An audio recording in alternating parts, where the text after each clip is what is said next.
We also train organizations in the development of mindful and trauma-conscious cultures and practices. So it's bringing these healing practices to young people who basically share the experience of trauma, and also training others to work with them, and hopefully in that way exponentially expand our impact.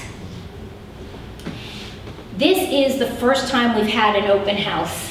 So you're our inaugural class, and we are thrilled to have you here. We are thrilled with the turnout, and we are absolutely thrilled to have a very, very special guest with us tonight, young Pueblo.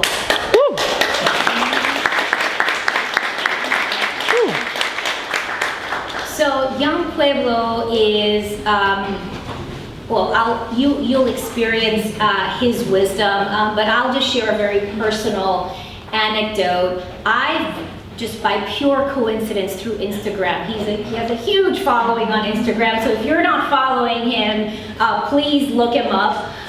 Young Pueblo, YUNGPUEBLO. I bumped into him like randomly on Instagram, started following him, and then learned that he published his first book called Inward. And I bought this book, and this book, in the most gentle, non-intimidating, and most sort of straightforward way, shared these deep, deep truths about the human experience in the most beautiful and non-judgmental ways I had ever read or understood. And I bought this book over the holidays for everyone that I loved, and that was my holiday gift. And I ended up buying a couple dozen of these books, which makes me happy because there's a lot of people that I love, I guess, in my life. And everyone that read that book wrote me back, called me, and said, I am so moved. I had a family member who actually spent the holidays in rehab, and he called me back with tears in his eyes saying, this is the best gift anybody could have given me. Over Christmas dinner with my family, not me, somebody else suggested that we should just open the book to a random page and just read it and talk about what we felt. So I just cannot say enough about the wisdom and just the gentle, non-judgmental ways in which Diego, who you'll meet very shortly, expresses just deep, deep truths that are so aligned with the principles of presence and mindfulness. So thank you so much for joining us. I will now introduce Cha-Ti Chu, who is one of our wonderful, wonderful teachers. And I'll just tell you a little bit about Cha-Ti. She has over 15 years of experience teaching yoga, nutrition, visual arts, and spoken word poetry to teens in public high school, foster care, and detention centers. Cha-Ti has taught Lineage students inside of youth prisons, public schools, and long-term suspension schools. She co-leads Lineage's 20-hour professional training program and develops trauma-conscious programming and curriculum for Lineage. Cha-Ti is inspired to see students using the concrete tools of mindfulness to cope with stress, anger, and challenging life circumstances. Please join me in welcoming Cha-Ti. I first want to apologize for my voice. I don't usually sound like this. I'm getting a little hoarse, so please bear with me. My name is Cha-Ti. Thank you for the introduction. And I have been working with Lineage Project for the last 10 years. And this is an organization that's really near and dear to my heart. So what I'll do first and foremost is talk to you a little bit about kind of the structure of our classes. How many people have heard of Lineage Project before? Okay, thank you. Good. How many people have ever been able to experience a Lineage Project class? Okay, thank you. So for those of you who haven't, the way that our class is laid out is we have a 3-part model. So the first part of our model is that we have a guided discussion based on a theme. So we bring a theme in, and we sit with the young people. We sit usually in a circle, and we talk about a theme that has to do with mindfulness. So it could be about how we cope with anger, how does stress show up in the body, resiliency, compassion, generosity. So we come in with a theme, and then we kind of try to weave that theme all throughout the class so that it really bridges together all three parts of the model.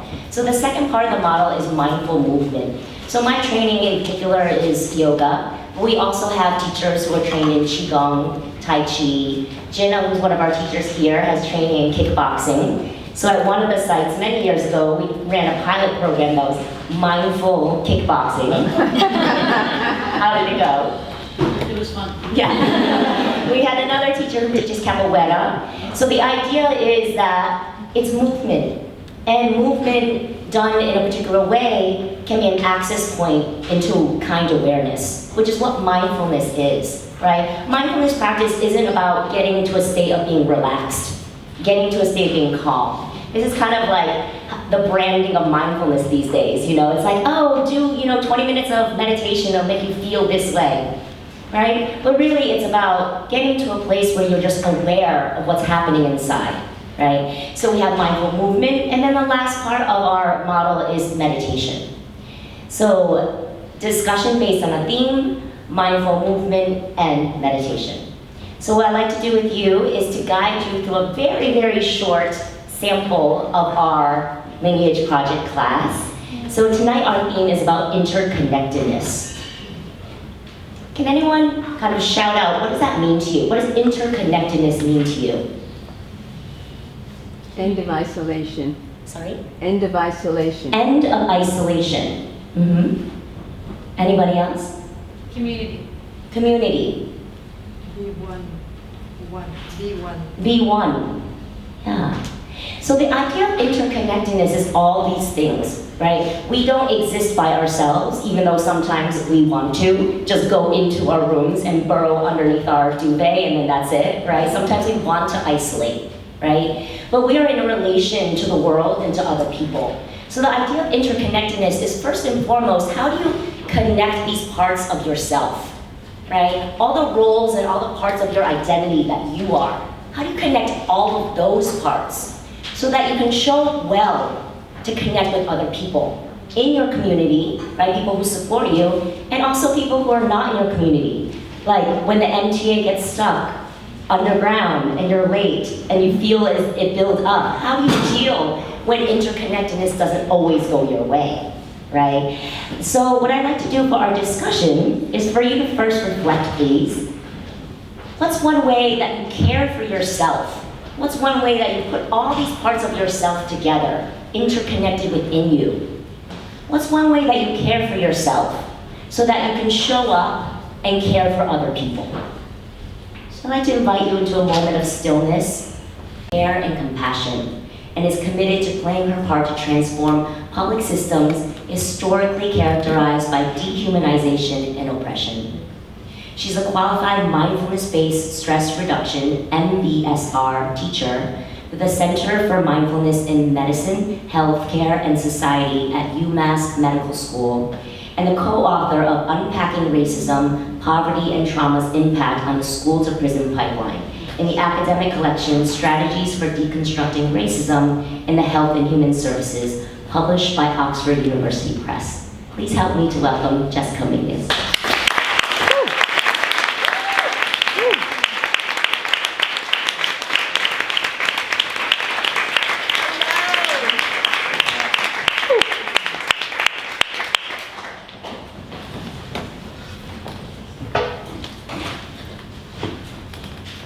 Can everyone hear me? Yes. Yes. Hello, hello, hello, everybody. Hello. I am so excited to be here with all of you, and it's so incredible to walk into a room of folks that have just done some meditation. Feels really good. So it's amazing to have a full house here tonight. So of all of the places in New York City that you all could have chosen to be, the fact that you chose to be here with us is incredible, and it's a gift and it's an honor. So thank you for making that choice. I want to just do a little bit of context setting before we jump into what will be a really rich and hopefully very fruitful and interesting conversation for all of us about mindfulness and justice. So you heard a little bit earlier from Carolina about the mission of Lineage Project. Lineage has been around for 20 years. So we've been doing this work for a long time. And our first classes were actually at Rikers Island. So working with teens at Rikers, teaching mindfulness there. And the program is a living thing, right? Lineage Project is a living organism. And over these 20 years that we have been in service, the program has really evolved. And along with our program evolving, our knowledge about how trauma affects the body and the brain and the nervous system has also evolved. And also the benefits and the opportunities and the potential of mindfulness to affect our brains and bodies and our sense of well-being. That's also evolved. So it's been a really incredible journey for all of us at Lineage to continue learning through this work day in and day out. So fast forwarding to 2018, last year, we served almost 1,000 young people across New York City in 20 sites. Wow. So justice sites, homeless shelters, long-term suspension schools, and other community-based organizations. And we also worked with almost 200 adult staff in these sites. So that's where we are now.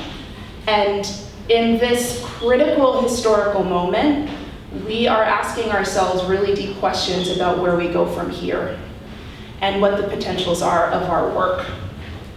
So before we jump into that conversation, I do just want to recognize the fact that there are many folks from the Lineage community in the room, some of our teachers, our board members, some of our staff, and our dear, dear, dear volunteers. So if those folks would just please stand up for a moment and just say hello to the group so we can give you some love.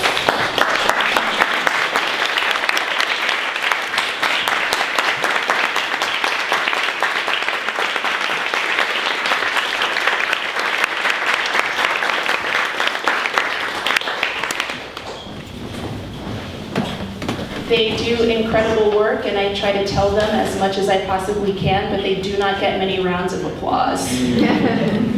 So here we are.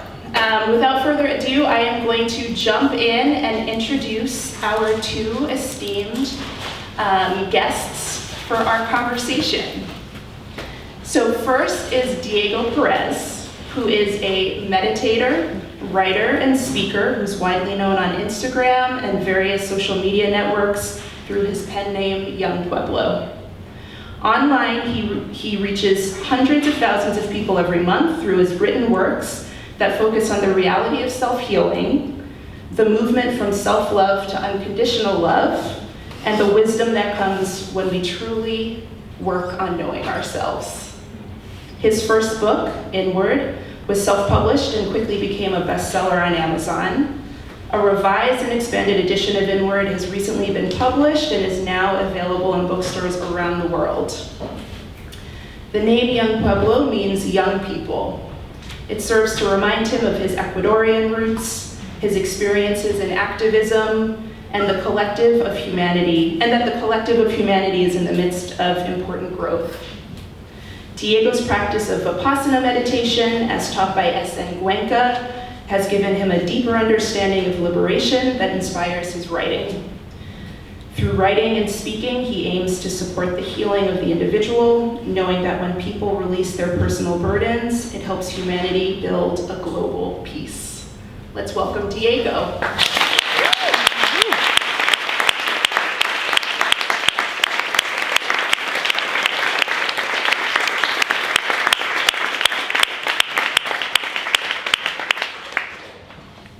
Thank you, everyone.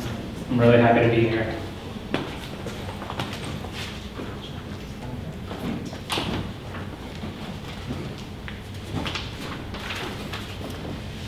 And Gabrielle Prisco.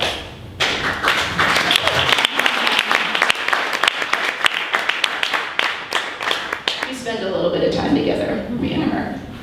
Gabrielle Prisco is Lineage Project's Executive Director and is a nationally recognized youth justice expert who has championed young people impacted by the justice and foster care systems for over 14 years. Her prior work as an advocate was instrumental to increased state oversight over New York City's youth justice system, expanded monitoring of restraint rights. I was thinking particularly of you, Olivia, because I know in my training in social work school that personal practice was so essential to me being able to tune my instrument and for me to be able to show up for the people that I work with in the right kind of way. Right? To have that quality of presence, that capacity to attune and to pay attention.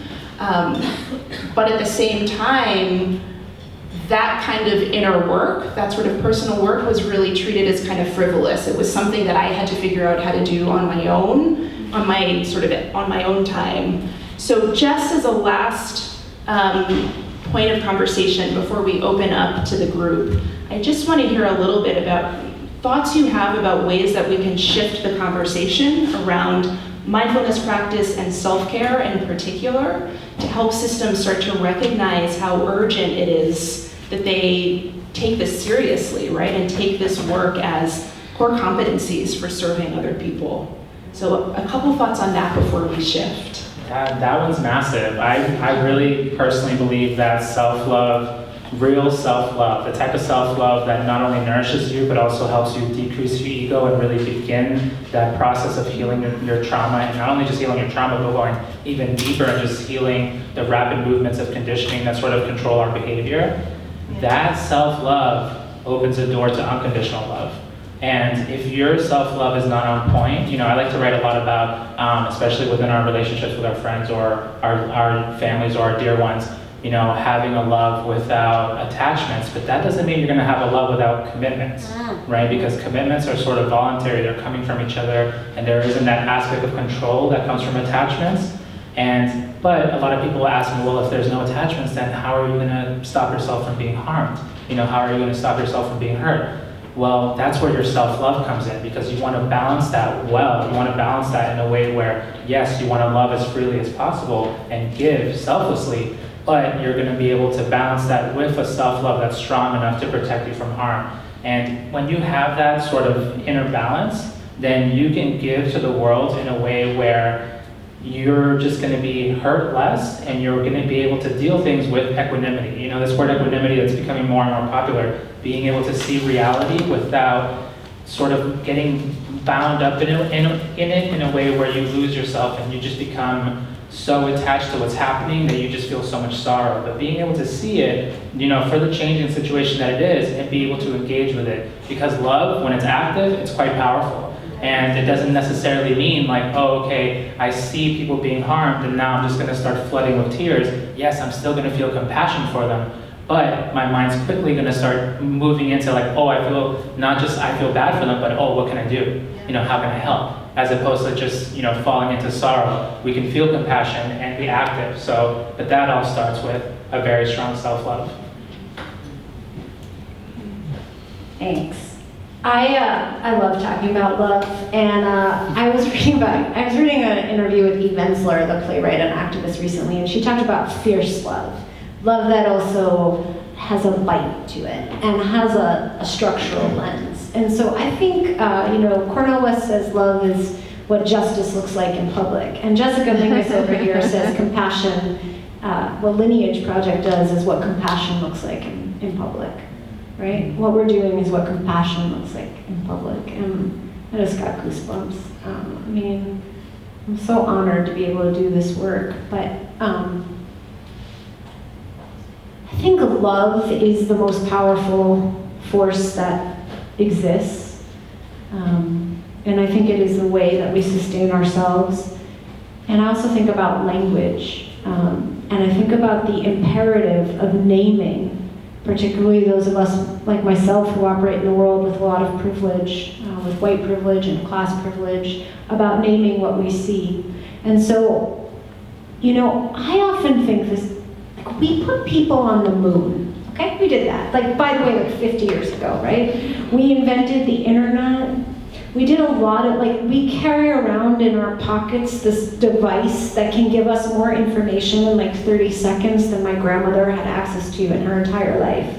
We did that and we can't figure out something better than chaining a 12-year-old girl by the feet. That's right. That's right. Tell me that's not deliberate.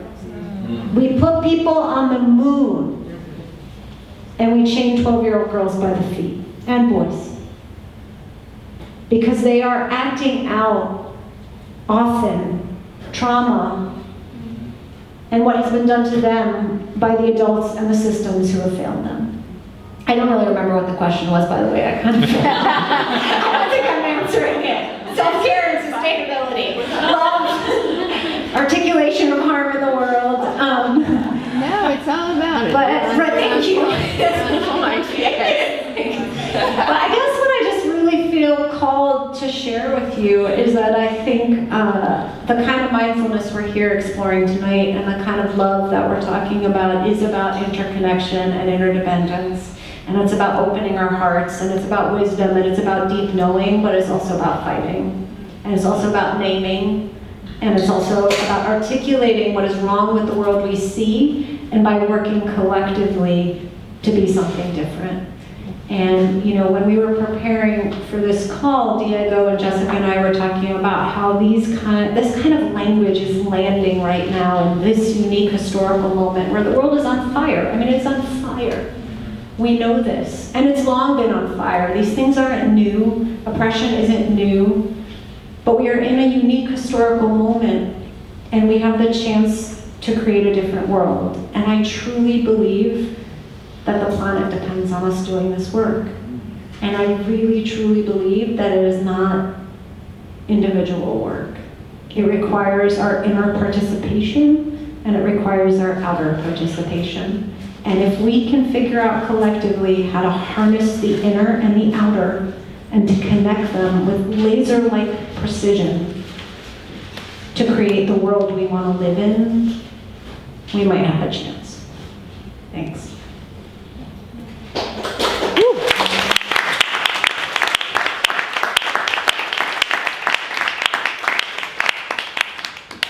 Did you guys bring pajamas so we can stay here overnight? Jogging. That would be fun. I feel like we're just getting warmed up. So I want to open it up for a couple of questions. So does anyone have a question that they want to pose to our dear speakers? Or perhaps a thought?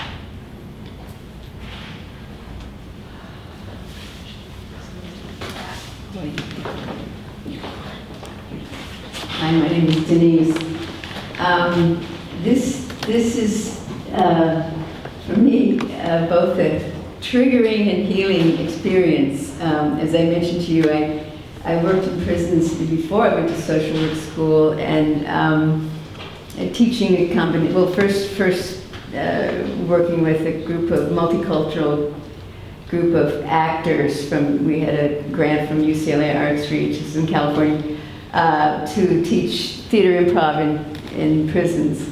And then I went on my own and found another one because I wanted to combine my teacher was Ruth Dennison, who his teacher and my teacher had the same teacher. My teacher was very controversial, as you've probably heard, but anyway.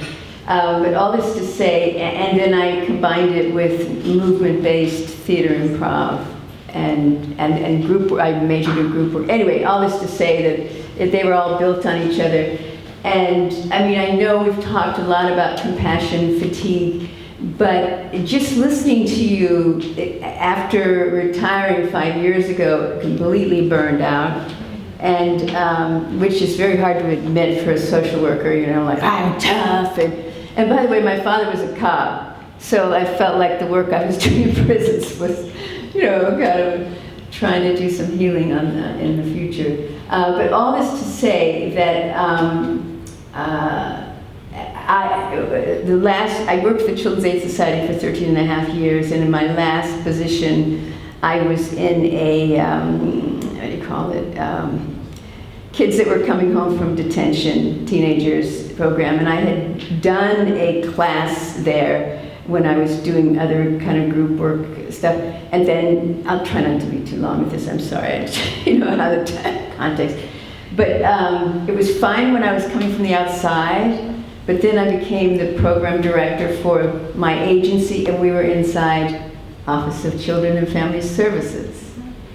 And which often they would be working against us, and we would be trying to come to a pretzel. But all this to say that it was I felt like terrible at the job. I could feel myself. I mean, things would happen like they would, it was mostly boys, but some girls, they would take those shackles and they would shake it at them, and they would just scream at them with such rage, which you knew that they were all African American or Caribbean or whatever. But it was just, we all needed each other, and yet there were these lines, and it was such a, I mean, and then the program was defunded, which actually was I don't know, I'm saying too much, but is it touching on kind of, I just would like to know how to help, and I'm not rich, so, but thank you. Thank you.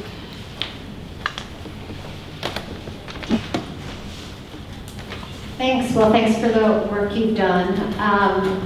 We're definitely going to talk about how you can help us. I'm an ED, so that's my job partly, but some quick things that you can do if you want to support this work, and thank you. I mean, one is to tell people, you know, what we're up to. We're a small organization. Our budget is about $757,000 a year, and we're serving 1,000 kids and 200 staff members a year across like 20 to 25 sites on that budget, and our work is incredibly helpful. Donations of any size are incredibly helpful. Many of our donors are not rich and are people giving, you know, in the sense of generosity, what is possible for them, and that looks different for everyone. And so we ask people to give in a way that is meaningful to them. And also, we do use volunteers. You can find information on our website about that. And we have an apprentice training program for people who are interested who have experience working with young people, navigating challenging circumstances, who have experience teaching yoga and mindfulness, to work with us and go through a paid apprenticeship program. So you can see more on our website. You can speak to Jessica or I or any of the staff members, Chati and others.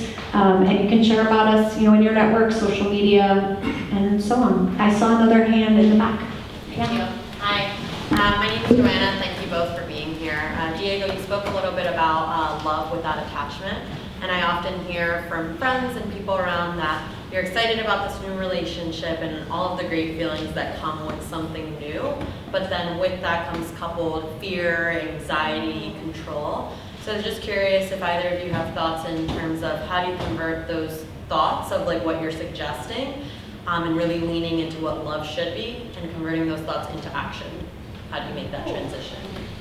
Sure. Diego, do that Thank you for asking the hard question. I think living that, the only way to really make it possible is that the doors of communication have to be wide open. So especially if it's already immediately you can tell that it's a one-sided situation, right, then that's not going to work out too well, because that immediately is going to lead to draining, it's going to lead to feeling unsafe. But if you're, you know, especially with a friendship or a partner who is very open to also doing this work alongside you, because, right, we're all human beings, we're all very imperfect, we're going to be prone to mistakes. I think this is why, one of the reasons why, right, I love being here with Lineage Project, because a lot of people get treated horribly because of mistakes they made, but it's like, hey, you're a human being. Like, mistakes they're bound to happen, and we shouldn't be carrying around these sort of carceral mentalities. And I think that's also important to a certain extent in our relationships, right? Carceral mentality being like, you make one mistake and you're out, you're exiled, you're out of the society. But the reality is that when we're growing together, right, there are some mistakes that's like, okay, no, I can't live with that, and you know that you have to ask yourself and check in with yourself, with your intuition, with your personal experience, with your mind and your heart, and see what is my sort of realm of comfort, how far can I really stretch with this person. But once you know that you're both committed to growing together, which is, you know, what happened with my wife and I, like when we got together, we were, you know, we didn't know ourselves very well, so we obviously could have treated each other and ourselves better. And over time, as we improved our communication, as we started understanding that, trying to control each other wasn't working, instead, let's try to focus on giving, right? I've been trying to get my whole life. Let me see what giving will produce. And when I started giving, when we both focused on that, we realized that we were both receiving more. And this was like a big switch in our partnership. She's also here. You can confirm with her later.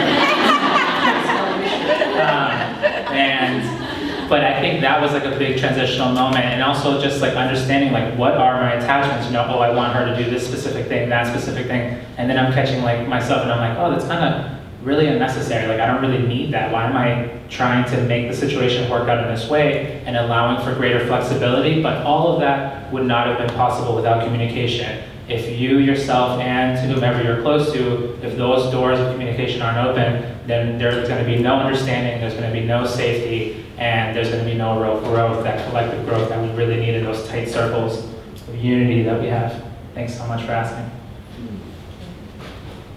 Can I add to that? Absolutely. Yes, I need the mic. I'm sorry, my voice is so hoarse. Thank you both so much. I just want to add to that because I think this idea of a personal practice is trying to get to these other feelings, right? So converting fear to love, attachment to detachment, versus really increasing our window of tolerance, right? Brene Brown, who talks a lot about shame and vulnerability, says, can you choose courage over comfort? Right? So we kind of want to get to a place where we just feel comfortable. We want to push it aside. And sometimes, especially mindfulness practitioners, are really good at spiritual bypassing. It's okay, yes, it's all love. We're all one. I'm fine. I feel compassion towards you. But then all of that is raging and boiling inside us. Right? So then how can we be uncomfortable? Right? Can we allow ourselves to be uncomfortable? Can we allow ourselves to feel the fear? Can we allow ourselves to feel the embarrassment? Can we allow ourselves to feel the vulnerability? And in that's insight. And in that insight is mindfulness. Because then we cultivate our relationship to ourselves, then we can care for ourselves. Because that conditioning, that attachment is something that happened to me when I was 5 years old, and that's what my mom did to me, right? And I do that inner work so then I can show up and not cause more harm to somebody else. Right? Because if you're hurt, you will hurt somebody else.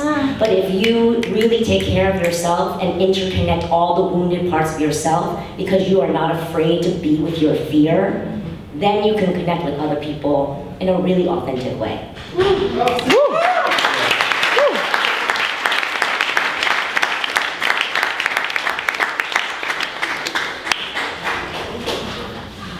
So I see one hand mid-room. And we will take 2 final questions before we transition to a last activity and then some mixing.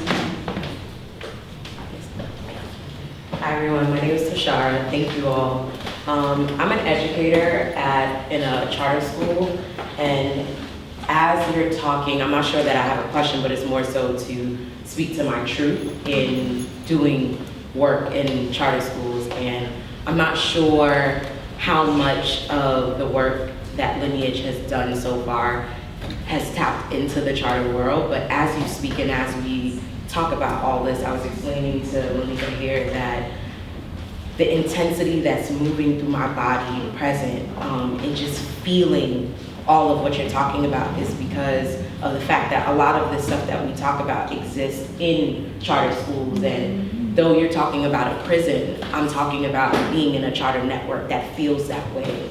And it's intense. And as I was talking to her, I'm the buzzing, the tightness in my chest. It hurts because you try to wonder, well, you're not in that space anymore, but those same people that you talk about are the people who create these policies and create these rules. Though I may not see a child with chains on their ankles, but some of the practices that they do emulate that same thing. And at this time, I'm wrestling with the issue of, well, what do you do in that moment? And it's a big question that I don't believe anyone has one answer for at this time, but it's a serious question that needs to be investigated because there are people in positions of power who are triggered by the same level of trauma, and it goes down a tier from the people at the top to then the principals to the teachers to the teachers to the students to the students to the families. And then the bad part about it is families are not aware about these things. They're tricked by the fact that my student is getting a good education, but to what degree is that education, you're getting that education to? And I think that I recently decided to leave because I had had enough. And in doing that and in speaking my truth, I'm now speaking to my families because they need to know, and they need to know like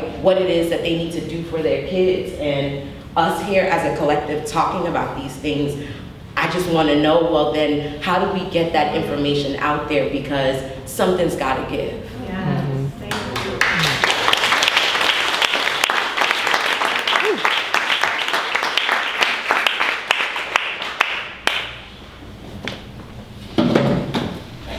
Thank you for speaking your truth. It takes courage to do that, and vulnerability. Chati, thank you for reminding us also of courage and vulnerability. I don't have an answer. I can say, you had asked, we haven't worked in charter schools, although, it's something that could happen for us.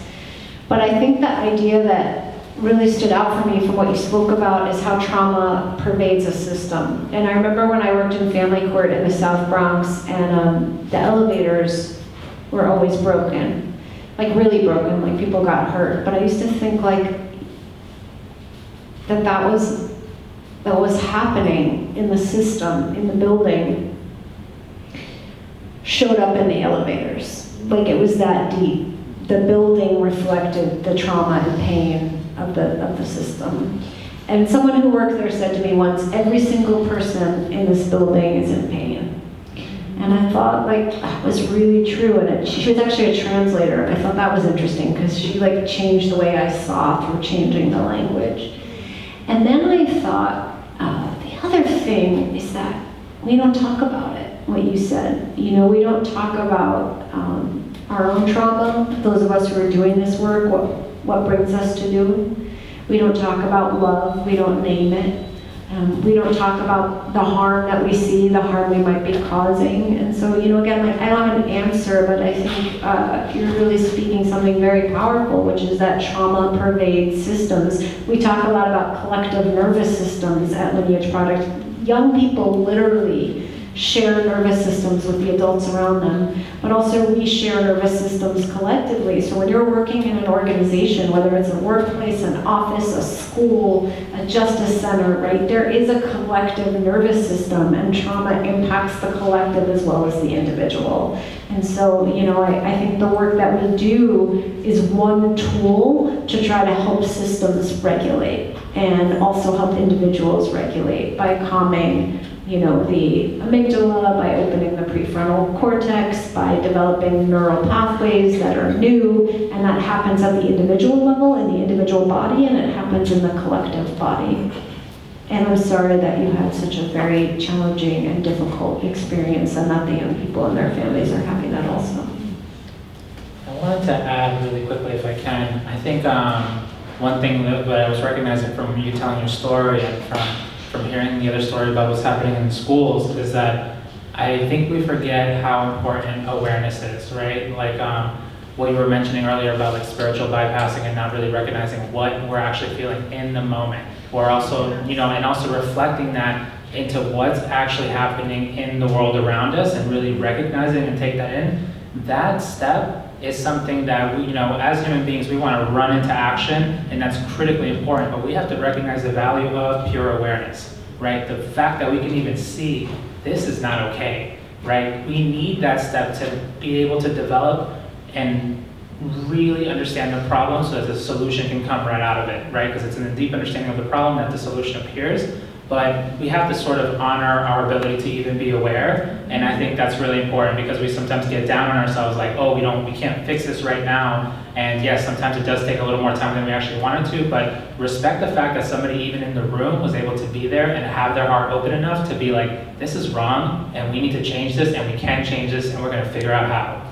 And I think that's super powerful. The other thing is a practice of metta. I think like loving kindness, the actual practice of loving kindness is so powerful. You know, we don't quite understand, and especially as Western people, how like what you're saying, a collective nervous system, like what you feel can vibe outward, and how you're really feeling in your own personal inner world can totally sort of ripple out and change the setting of a room. So having our own practice, you know, of metta, not just the regular meditation, but being able to spread that loving kindness that we feel for others outward, that can not only act as a protective barrier for us, but it can totally switch what a room feels like, and it'll help support our mental clarity so that we don't get brought down by sorrow. But be happy and be proud that you're even aware, and a practice of metta can go a very long way. And imagine if the whole world is producing metta and can think on that clear level, then we're gonna have solutions left and right. I tell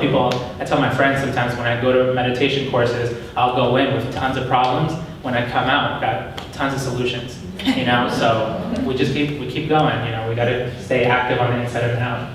So we have one more I'm last just going to say, question. do people in the room know what metta is? I just wanted to. It's a practice of loving kindness. It's literally being able to feel, the vibrations of positivity that we have, like kind thoughts, and sending them out there actively, thinking them and meditating them outward. Can I add on to that as well? So loving kindness meditation is now being used as a meta-based trauma therapy.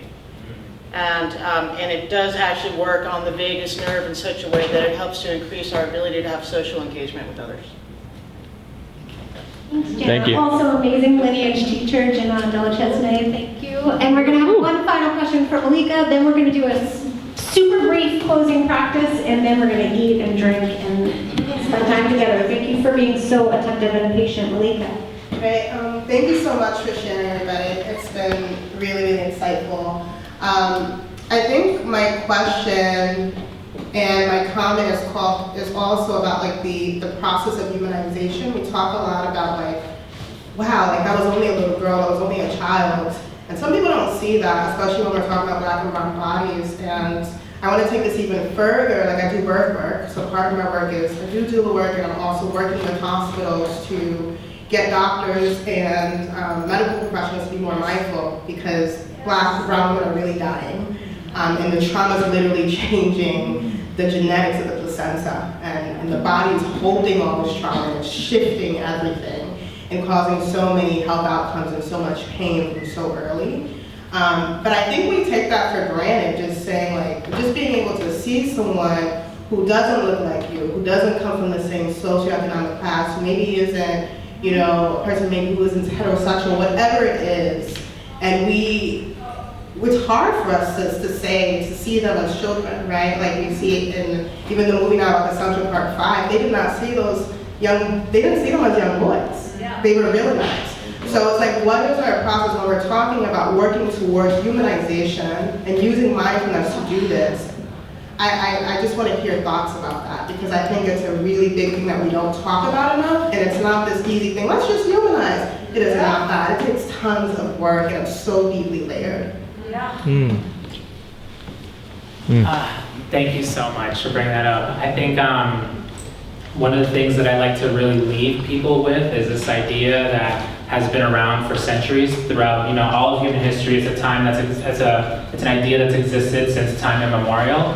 And one thing that I hope people sort of put their energy into is not just understanding on the conscious level of the mind that to harm another is to harm oneself, but to deeply feel that. And that doesn't take like full enlightenment, that doesn't take like, perfect unconditional love. It's actually something that with a little bit of introspective work, it sort of hits you and it's like, whoa, right? If I really hurt this human being, I'm actually hurting myself. And I know that sort of, errs on the side of like selfishness or something like that, that you have to understand that it's to your personal benefit to not harm other people. But that's a good place to even begin, right? Because we're at least decreasing the amount of harm that's out there. But that's massive because, throughout this whole system that we have, what we function on is dehumanization, right? We can like go and drop bombs on the other side of the world because we're like, okay, they're not as human as we are. They're not, their culture is not as good as we are, so they're not as human as we are. And that's sort of the reasoning that we use all throughout our systems that create so much harm, and trying to peel back that dehumanization and being able to encourage that does require a certain degree of introspective work that I think on the same manner, it leaks outward, it ripples outward, especially as you start sort of questioning, even within your friend groups, like, is that really okay for you to say that type of joke is not that funny anymore? It's actually pretty harmful and could perpetuate violence if it continues to ripple outward. So checking ourselves and being able to raise our own ability of compassion immediately sort of lightens up the mind, and it's like, oh, right, even though you and I may have nothing in common, and our emotional histories and our cultural histories may be different, you are as human as I am, and our hearts beat the same way, and they may actually even beat in the same rhythm. So understanding that really sort of wakens up through the cultivation of compassion. But I really feel you. I think really understanding human beings as human beings is one of the biggest challenges that we have globally. And I think part of that is because we don't have a global identity that we share yet. We're Americans here, we're the Europeans over there, but yet we have yet to cultivate a global identity that we can not only put our, the different identities that we carry inside of and understand each other as, we're really on this earth together, and we're all human beings, and we all have value. Thank you. It was a really profound question. I'm still processing it, especially what you said about the placenta. I never heard that or thought about it that way. One thing when you were talking, I actually thought you might say this, as I was like, how I said, like, why are we putting a 12-year-old girl in chains? But no one should be in chains, right? That's the other, and that's one of the risks of the youth justice movement, and something in that advocacy world we spend a lot of time talking about is like the argument that children are different or shouldn't be treated this way. Adults shouldn't be either. So the dehumanization is profound, and it's of infants, and it's of children, and it's of adults, and it's, the massive racial injustice and white supremacy that characterizes this nation and the world is really what we're talking about. I don't know how you do it. I mean, we're trying. And we're trying to test different ideas, and we're trying to evaluate our outcomes and to get proof of concept for these models of like working in systems and working through, with young people, but as I mentioned, like also with staff, and also around mindful public policies and what would it look like to work with the system at this level, and I do believe that that is potent, and that's why I've devoted my life to this work. And I have also witnessed such raging injustice that is so obvious, and many, many people allowing it to happen, and having it be named, and it happens anyway. And I don't have the answer to that. Like one thing that does give me hope, though, that is, it doesn't provide a full answer yet, but the fact that there's a resurgence in the whole idea of prison abolition. It used to be so popular in the 1970s, and now it's really just come back into life that, we started recognizing mass incarceration for what it was, and now more and more people are like, you know what, like, why do we even have prisons? And like, why are we putting human beings into prisons? I think this work that's happening right now is quite exciting to me, because we're not only going to demand our state to respond to the discomforts of people being harmed by trying to create something that's more circular instead of just exiling people, having something that's transformative or reparative, as opposed to just dehumanizing someone and putting someone away so we can't see them anymore, but actually being able to question that systemically through prison abolition. I think it's like a big sign of hope, and I really hope that over the next few months and years it really pushes forward, because that is so central to the harm that the state sort of monopolizes that ability to impose violence on other human beings, and taking that away from it through sort of removing the prison, I think it will bring human beings back on top, and that gets me really excited. Can I add something just as an experience as a teacher? And also to bring, I think, a little bit of lightness, because it got heavy. And I know I feel it in my body, and I see it. And I also work in East Africa and some crazy places, yeah? But I can tell you that in sharing the practices in the schools that I have and the detention centers that I have, and then when they tell me stories about going home and sharing the practices with their family members and their friends, that gives me hope. Yeah. All the time. Because we know that every single thing that we do, say, and think spreads outward. And when it's done with love, and every single person here, I mean, look around. Every single person here is invested. That's beautiful. Well, that Thank is you. Perfect transition. Thank you. Woo!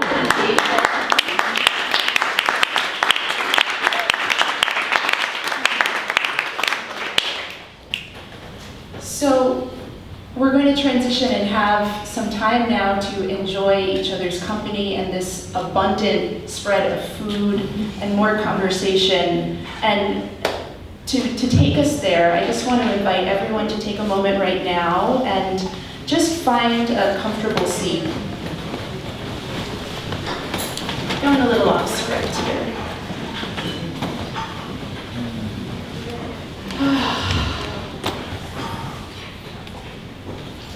So see if there is any adjustment that you can make in the body right now just to get even 5% more comfort in the body for you, whatever that looks like.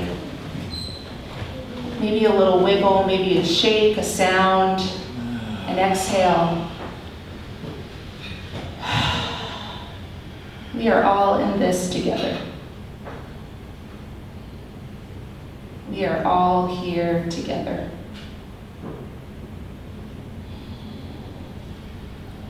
And taking a moment just to tune into the sensations in the body right now.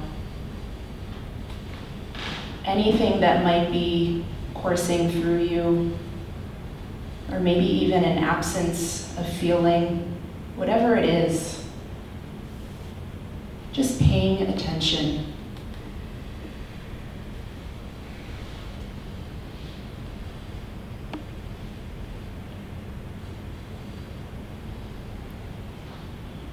And taking a moment just to pay attention to your breath.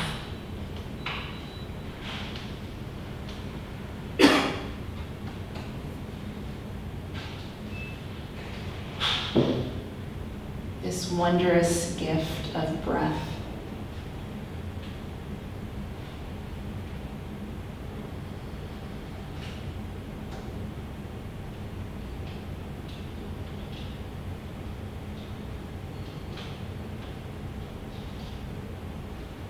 And I invite you just to take 3 deep breaths in and out at your own pace. Beautiful. If you want to release a little bit of perhaps tension or stress, you might want to breathe in through the nose and exhale out through the mouth, maybe even making a sound. Beautiful. Breathing in and breathing out. We are all in this together. And when you feel ready, just inviting you, if your eyes were closed, to gently open them. Not rushing to look up or look at another person, just giving yourself another couple of moments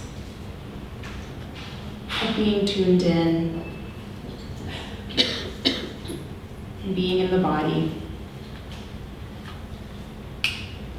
And if anything needs to shake or move, do that, because sometimes having heavy conversations, right, tuning into the intensity of the work ahead of us, the work ahead of all of us, can freeze us up. It can be scary. And just vibing off of what Jenna shared, I want to invite everyone to turn to a friend next to you, ideally a friend you don't know yet, if that's possible. And I'm just going to give you about 90 seconds, since we're short on time and this is New York, but 90 seconds just for you to share with each other, first of all, your names, and then something that gives you some hope. Something that gives you hope, because that's part of our armor is having hope and staying connected to that. Okay? So find a friend that's new